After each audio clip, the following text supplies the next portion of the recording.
When a married man falls for you, the unspoken truth. Carl Jung. Have you ever felt that look that lasts 3 seconds longer? That married man who suddenly starts showing up where you are, asking questions about your life, remembering details you didn't even remember mentioning. There is an unspoken truth about this phenomenon, and it reveals much more about the male psyche than society dares to admit. What happens in a man's mind when he crosses an invisible line? Why does someone who has taken vows, built a family, put down roots, start directing their emotional energy to another woman? The answer does not lie in cheap morality or the superficial judgments that flood social networks. It is in something much deeper. In the shadows of the male soul, in the emptiness he carries in silence, in the archetypes he does not know he is living. Today, you will understand the hidden psychological mechanisms behind this behavior. And when you're done with this video, you'll never see that situation in the same way again. 1. The emptiness that no one sees. There is a hole in the soul of many married men that they themselves cannot name. It's not about sex, it's not about boredom, it's not about the wife having changed. It is something prior to all this, an existential void that has been silently built over the years. He woke up, worked, came home, watched television, slept. The routine became a powerful anesthetic, and in this automatic cycle, he lost touch with essential parts of himself. When a man constructs his identity only around social roles, the provider, the father, the responsible husband, he abandons entire dimensions of his psyche. That young man who dreamed, who felt a passion for simple things, who was curious about the world, was being suffocated by expectations. It became functional, but it ceased to be whole, and this fragmentation takes its toll. The problem is that this emptiness does not scream, he whispers. It begins as a diffuse restlessness, a feeling that something is missing, but without clarity of what it would be.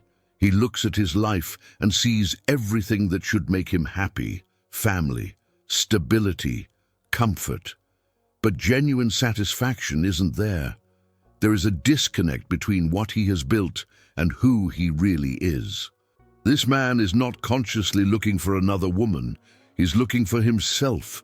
He's looking for that feeling of being alive, of feeling something true, of reconnecting with emotions that have been buried under layers of responsibility.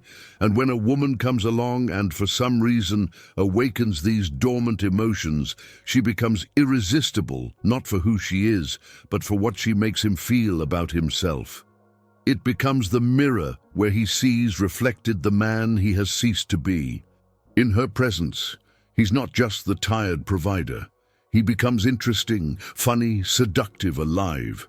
It's as if she has the magical power to return parts of him that were lost. But the truth is that these parts have always been there, just dormant, waiting for a stimulus strong enough to wake you up. The great mistake is to believe that it filled the void. No one fills someone else's emptiness. What happened was that the emotional intensity of the situation, the danger, the novelty, the transgression, created a discharge of psychic energy so strong that he mistook it for fullness. But it is temporary. It is an escape, not a solution. And deep down, in a very hidden part of his consciousness, he knows it. 2. When it becomes the perfect projection. The human mind has a fascinating ability to project onto others what it cannot access onto itself. When this man looks at you, he is not seeing who you really are. He is seeing an idealized image loaded with qualities that exist more in his fantasy than in reality. You have become the blank canvas where he paints everything he misses in life.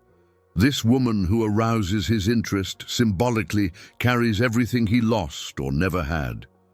Freedom, lightness, mystery, possibility. She doesn't have the marks of everyday life that his wife carries. The bills to pay, the discussions about raising the children, the silent demands. With you, it can be an edited version of yourself, showing only the best angles. The process is completely unconscious. He genuinely believes that you are special, unique, different from everyone else. And maybe you are. But what magnetically attracts you is not your real essence. It is the psychological function you play in its internal theater. You represent the portal to another life, the chance to start over, the promise that it is still possible to feel that intensity of youth. Every conversation with you gains a weight that it would not have in another context. Every laugh feels more genuine, every silence more meaningful, every look deeper. This happens because he is in an altered state of consciousness, where ordinary reality is suspended and everything acquires dramatic contours. It's like living inside a movie where he's finally the protagonist of an interesting story, but projections always fall apart when confronted with raw reality. If this relationship were to move out of fantasy and into everyday life, with all its demands, conflicts, and imperfections, the magic would quickly dissipate. He would discover that you also have a bad mood in the morning. You also demand attention. You also have insecurities and limitations. He would discover that exchanging one woman for another does not solve the central problem, him with himself. Projection works precisely because it keeps its distance. It needs mystery, incompleteness, imagination filling in the gaps. The moment you become three-dimensional, complex, real, you cease to serve the psychological function that attracted you in the first place. And then the cycle can repeat itself with someone else, because the pattern has not been resolved, just transferred. If this speaks to you, remember what Jung taught. The unconscious never chooses by mistake. Tap the first link to understand why a married man feels a pull he can't control and why it's directed at you. 3. The psychological game that he doesn't realize he's playing.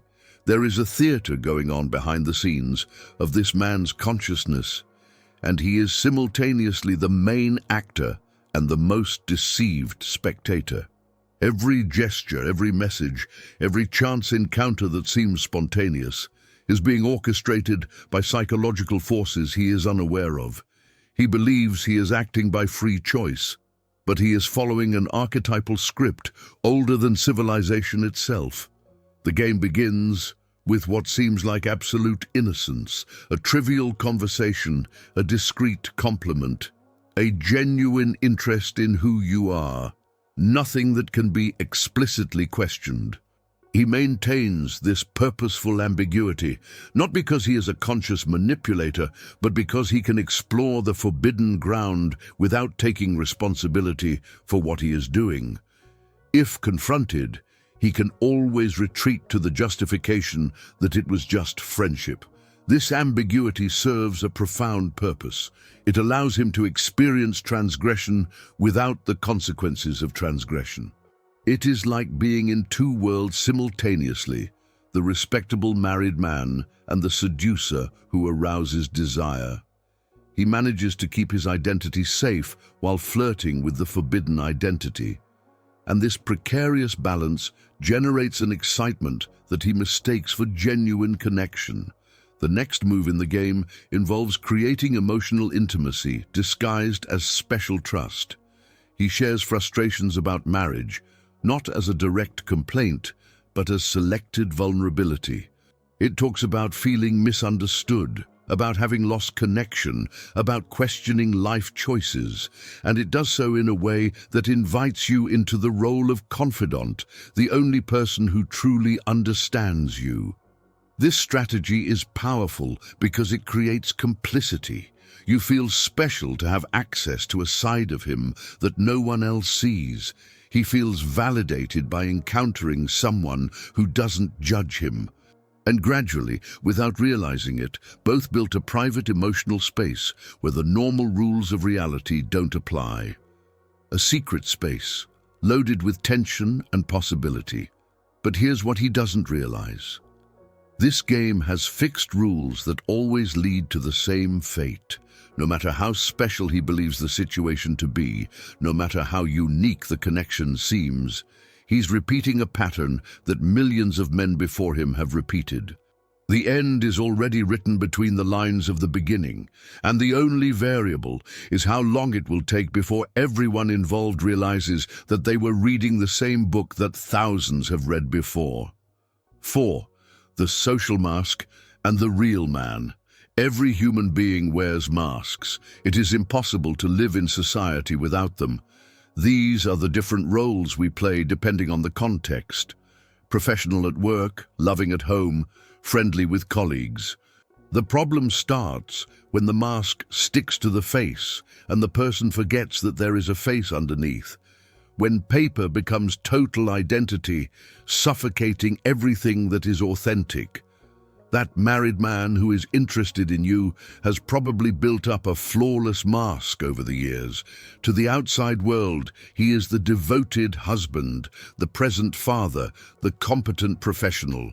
This image has been so well cultivated that even he himself believes in it most of the time. But masks have cracks. And it is precisely through these cracks that you have been able to see something different. What attracts him to you is not just who you are, but the fact that with you, he can take off his mask. Even if it is temporarily, even if it is only in a few moments stolen, he finds relief in this possibility. With you, he doesn't have to be perfect. He doesn't need to keep up appearances. He doesn't need to perform the character that everyone expects of him. And this feeling of freedom is addictive. But here lies a cruel paradox. He is exchanging one mask for another. With you, he's not completely authentic either. He's performing the idealized version of himself he wants you to see. The seducer, the romantic, the misunderstood man who has finally found someone who understands him. This is also a mask, just different from the one you wear at home. The real man, the one who exists under all the masks, probably not even he knows well. Because truly knowing yourself requires inner work that few are willing to do. It's easier to blame the circumstances, the marriage that doesn't work, the life that didn't go as planned. It's more comfortable to believe that the problem is outside than to face the truth that the discomfort comes from within. When you get involved with this man, you are relating to a fragmented version of him, not with the totality. You see the bits he chooses to show, the moments when the mask slips off and reveals something more genuine. But that's not enough to build anything real. Because as long as he can't integrate all these parts, the husband, the seducer, the frustrated man, the lost dreamer, he will continue to be fragmented, jumping from one mask to another, always looking outside for what can only be found inside. 5. Her role in this unconscious dynamic. It would be easy and convenient to put all the responsibility on him. After all, he is the married one. He is the one who made the vows. He is the one who should have clear limits. But psychological truth is more complex than simplistic morality. Every relational dynamic involves two energy fields meeting, two psyches dancing with each other. And you, without even realizing it, are also playing a role in this story. There is something in you that responds to his interest. It could be the validation of being desired by someone committed. It could be the challenge of conquering what's out of reach. It could be the fantasy of being so special that someone would be willing to risk it all. Or it could simply be that you're also looking for something, attention, emotional intensity, the feeling of being truly seen by someone. Many women who get involved with married men carry their own unresolved wounds. Perhaps a pattern of seeking love in places where it cannot be fully given. Perhaps an unconscious belief that you don't deserve an available, complete, uncomplicated love. Perhaps an emotional addiction to dramatic relationships where constant insecurity is mistaken for passion. The role you play in this dynamic is not that of a villain, but it is not a passive victim either. It is an active participant in a psychological game where both are looking for something they cannot clearly name. He seeks reconnection with himself through you. You seek something that only you can identify if you are brutally honest with yourself. The important question is not whether you are guilty, or innocent. The question is, what does this kind of situation reveal about you? Why is your psychic energy being invested in someone who is not available? What are you avoiding facing in your own life by engaging in this story? What void within you is being temporarily filled by this dynamic? Because in the end, when the fantasy falls apart, and it always does, you'll be left alone with your own unresolved issues.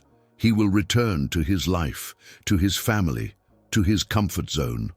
And you'll need to look at yourself and understand why you chose to invest time, emotional energy, and hope in a situation that had an expiration date from the beginning. This understanding is painful, but it is also the only way to break the pattern and choose differently next time. 6. Why he'll never leave the marriage, even saying he will. Words are cheap when spoken in the heat of emotion. He looks you in the eye and says he's going to leave his wife, that you're the love of his life, that you've finally found the courage to change everything. And he believes this the moment he speaks. The problem is that believing in a passing emotion is not the same as having a real ability to transform life. Marriage, as unsatisfying as it is, offers something that most people underestimate: psychological safety, not only financial, but emotional, social, existential. It's a known, predictable structure where he knows exactly what his role is and what to expect. Even though it's a gilded prison, it still offers the familiar walls that keep the chaos of the world out there. To leave all this would require an existential courage that few men possess.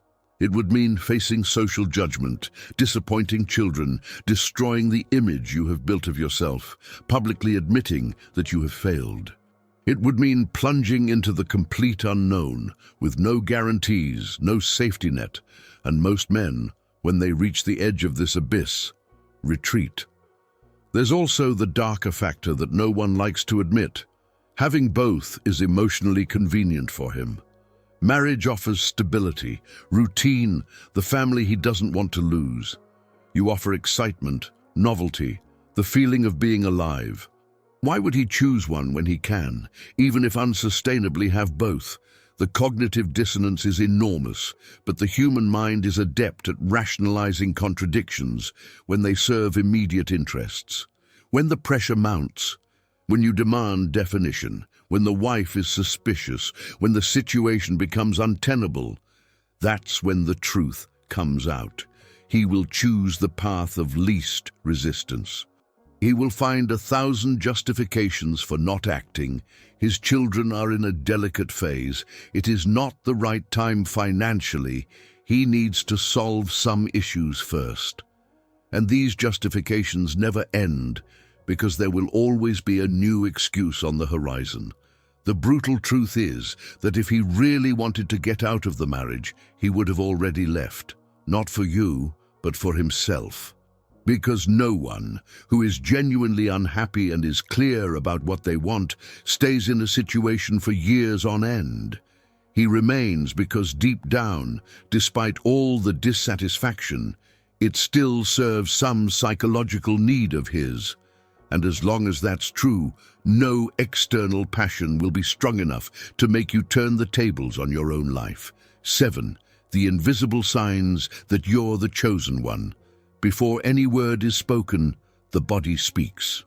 The unconscious manifests itself through micro-expressions, subtle gestures, almost imperceptible changes in behavior.